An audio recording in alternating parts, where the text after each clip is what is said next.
écureuil ASMR.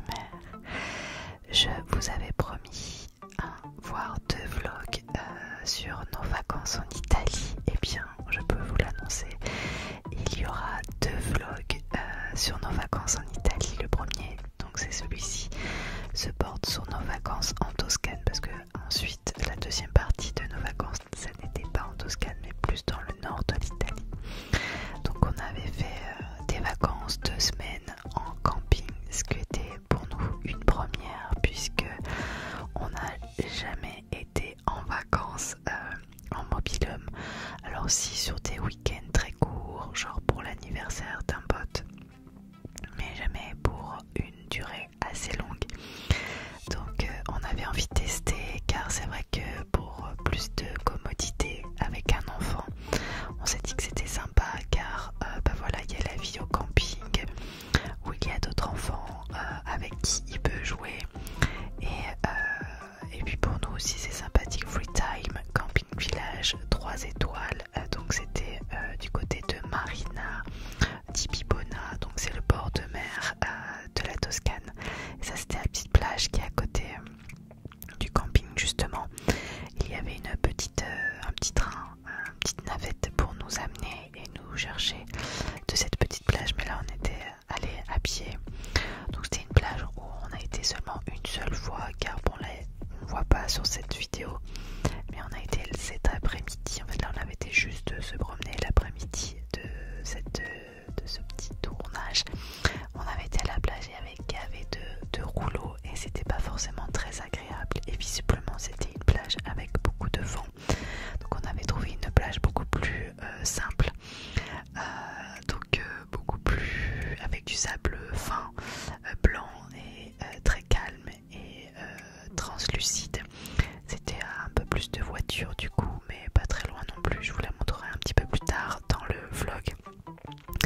Et voilà, donc notre fils qui a les pieds dans l'eau. Donc voilà, la vie au camping, qu'est-ce que c'est? C'est aussi manger un peu trop.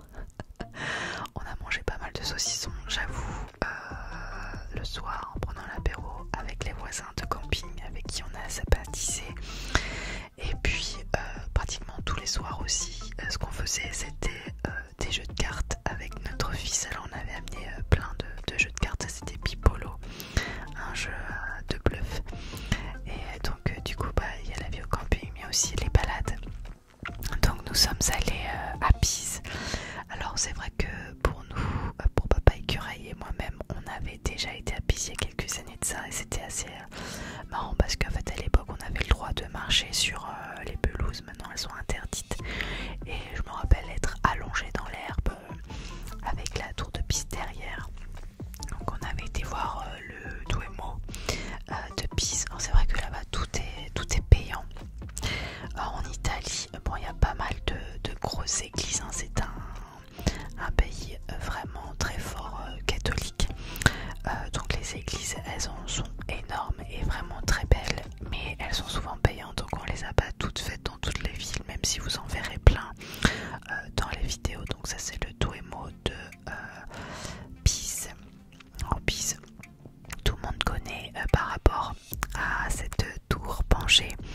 Il faut savoir qu'on peut monter, je sais pas si vous voyez sur la vidéo, il y a des gens tout en haut, mais nous n'y sommes pas allés, déjà parce qu'il faisait une chaleur abominable et que je me voyais pas monter je ne sais pas combien d'étages, mais en plus on peut pas le faire avec des enfants de moins de 8 ans, et donc notre fils a 6 ans, donc voilà, déjà c'est réglé.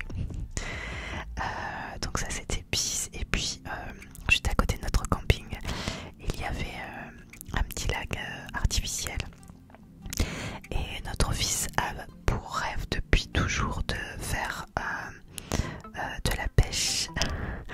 Il voulait pêcher, alors pas manger le poisson, juste voir d'un peu plus près les poissons. Donc du coup on s'est renseigné et c'était possible, et d'ailleurs ce n'était pas un lieu pour faire de la pêche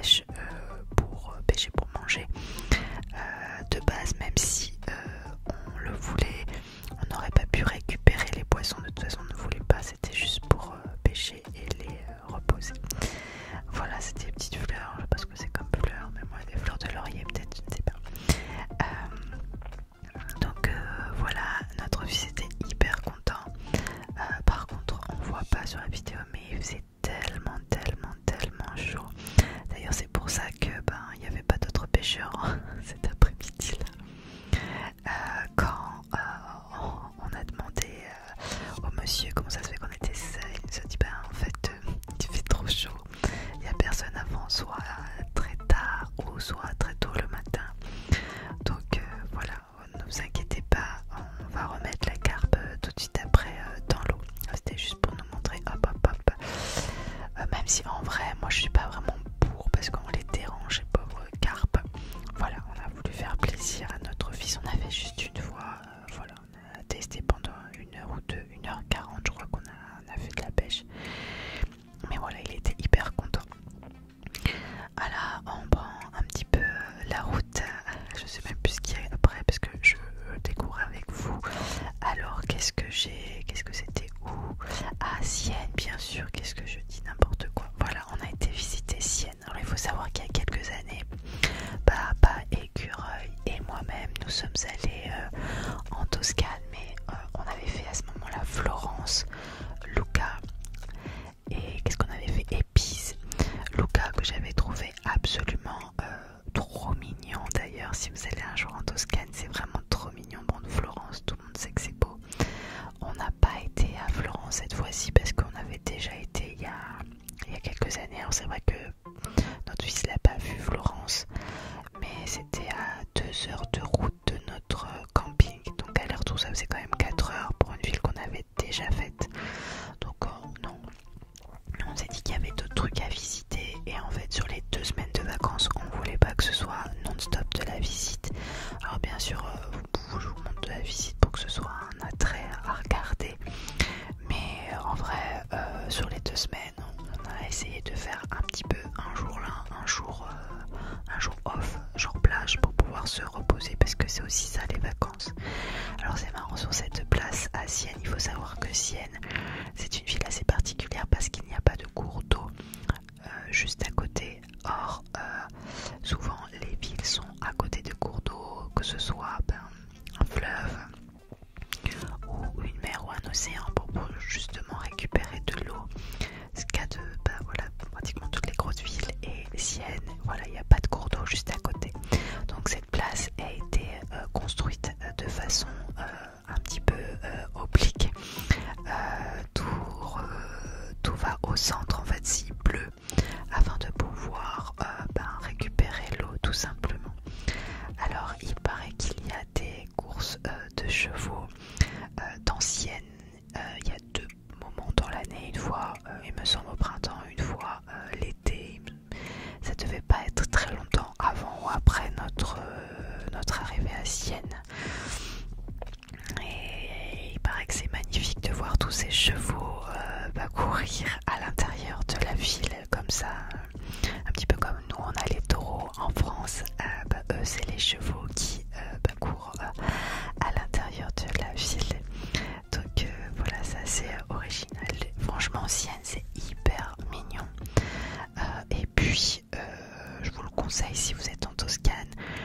C'est une ville qui a été pas mal en concurrence avec Florence pour la question historique. Ils se sont beaucoup chamaillés dans leur histoire.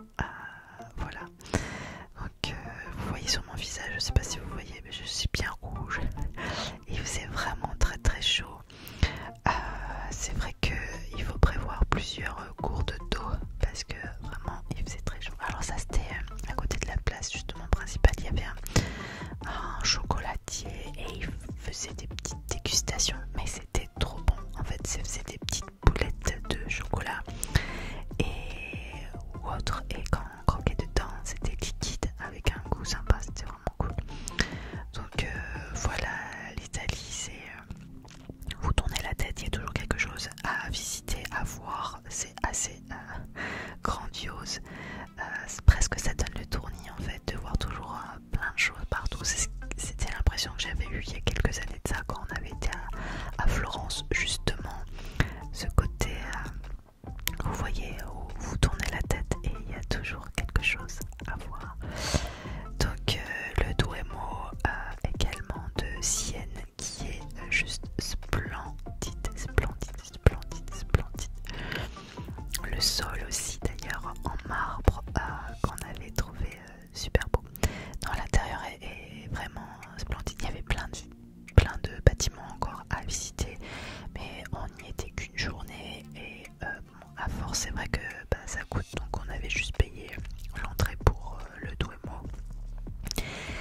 je sais pas si ça donne bien parce que je sais qu'il y en a beaucoup qui regardent parmi vous sur un smartphone, l'écran est petit, donc si on voit bien, surtout que c'est assez sombre quand on filme avec un smartphone,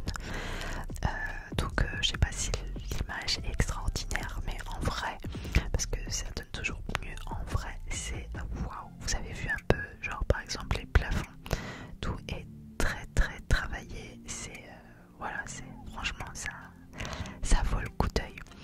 D'ailleurs, je fais une petite parenthèse par rapport à ma vidéo, parce que ce n'est pas le premier vlog de ma chaîne, mais avant de partir en vacances, Papa Écureuil m'a acheté un stabilisateur. Alors qu'est-ce que c'est un stabilisateur? C'est un espèce de petit appareil que j'ai un petit peu galéré au départ à apprivoiser, mais ça permet en fait de pouvoir filmer sans avoir un peu, vous voyez, la nausée, que ce soit stable.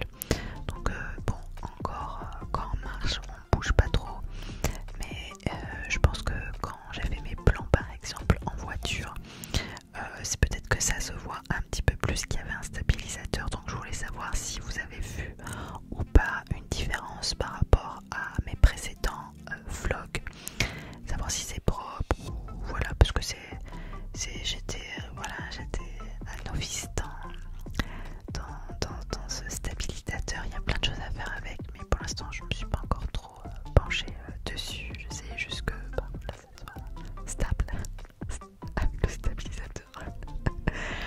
Voilà, les paysages de Toscane, toujours pas splendides. C'est vrai qu'on s'en met plein les yeux.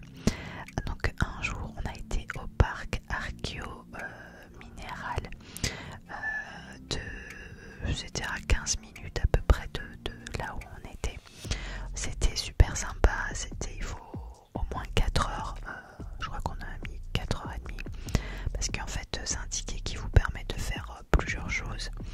Alors tout d'abord il y a une visite de mine, donc on avait tous notre casque pour éviter d'avoir des pierres qui nous tombent sur la tête, et c'était plutôt cool. Et après il y avait un petit train, et donc ça, là, le bâtiment qu'on voit, c'est aussi un petit musée sur les mineurs de l'époque.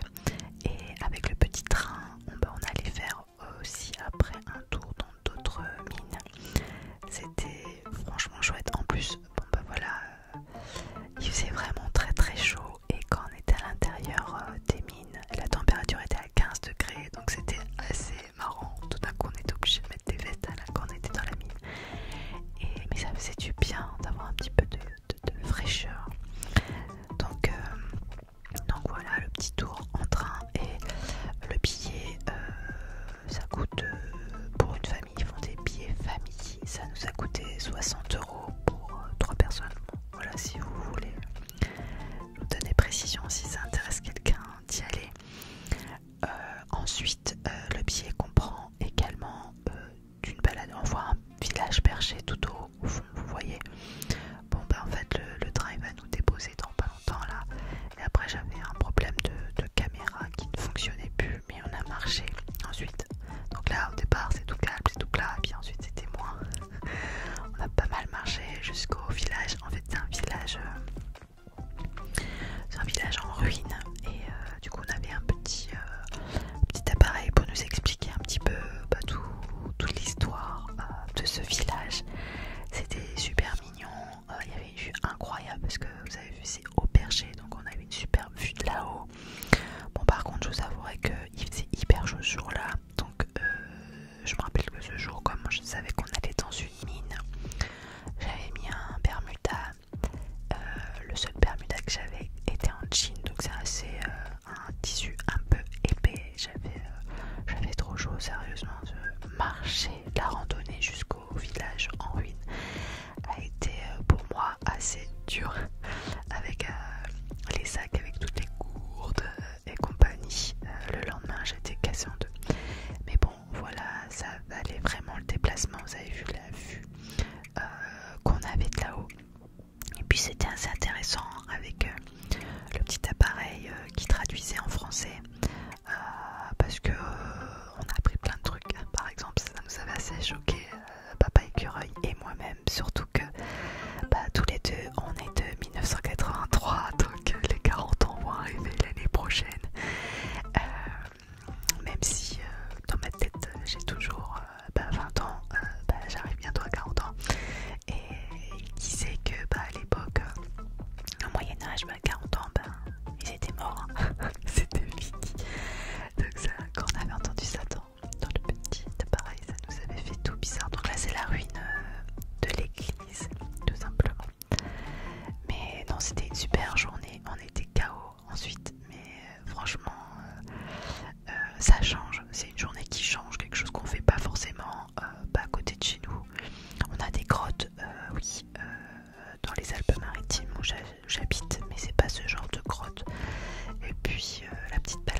j'étais assez bluffée. Alors pour les amateurs de vin qui m'écoutent, je savais pas quoi m'attendre avec un vin italien, du Chianti.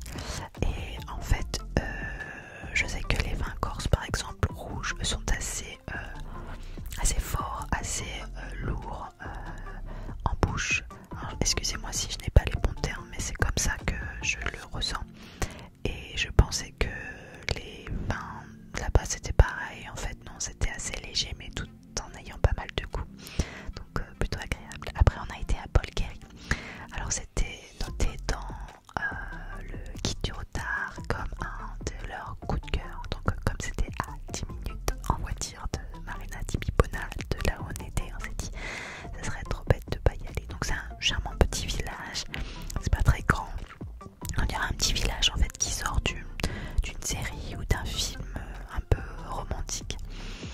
Et il n'y a pas grand chose à y faire à part y manger parce qu'il y a plein de restaurants. D'ailleurs, si vous voulez y aller, réservez une table avant d'y aller parce qu'on a galéré en vrai pour trouver un restaurant parce que tout était réservé. Mais on a mangé, moi j'ai mangé un plat à base de truffes parce qu'en fait je savais pas du tout, mais en Toscane il y a pas mal de truffes et en France ça coûte franchement très très cher, alors que là-bas manger au restaurant pour 3 francs 6 sous, oui, une expression qui date d'un temps ancien, et là on voit que je vais bientôt avoir 40 ans, mais voilà, on paye des plats super pas chers avec de la vraie truffe. Bon, voilà, c'était mon plat, c'est trop bon. Je crois que mon plat il coûtait 18 euros. Bah, moi j'habite à Nice alors que tout est très très très cher à Nice. 18 euros avec de la truffe, c'est pas trouvable. Une fois j'ai mangé des lasagnes 12 euros avec de la truffe dedans, c'était trop bon. Donc là c'était la plage dont je vous parlais, notre petite havre de paix qu'on avait trouvé. Donc ce jour là il y avait pas mal de monde parce que c'était un dimanche, mais le restant des vacances on était allé en semaine et on était franchement tranquille. C'était une plage où il n'y avait que des Italiens, donc forcément le dimanche ils allaient tranquille se baigner, donc il y avait plus de monde, mais en vrai en semaine c'était au top. Alors là c'est Volterra, c'est une petite cité qui est pas très loin non plus de Marina di Pipona, de là où on logeait. Bon, pas très loin, non, c'était peut-être quand même à 45 minutes, bon c'est pas très loin. Et j'ai franchement apprécié.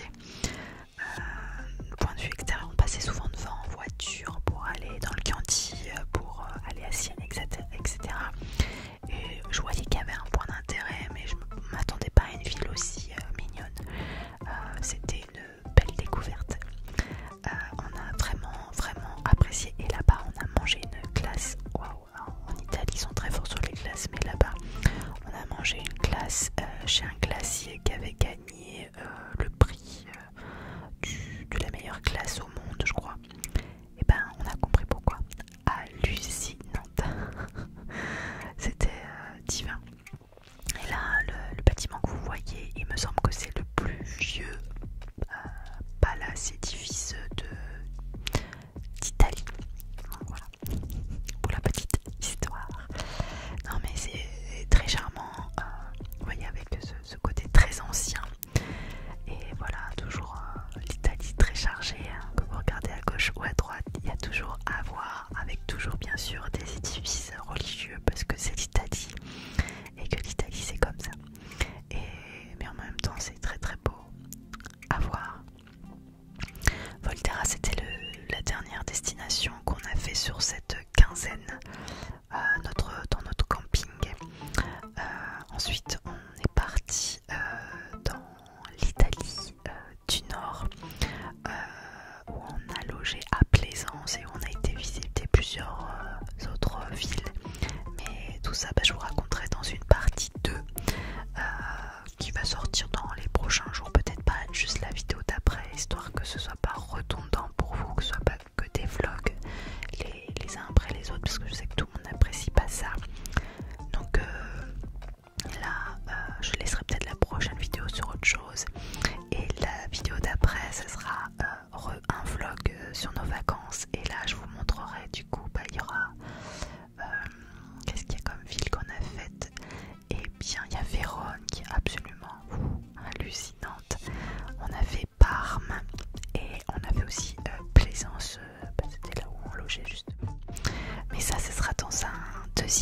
dans un deuxième épisode. La Toscane, en tout cas, ça nous a vraiment plu, et même le côté camping, franchement, ça nous a plu. Je sais pas si vous êtes déjà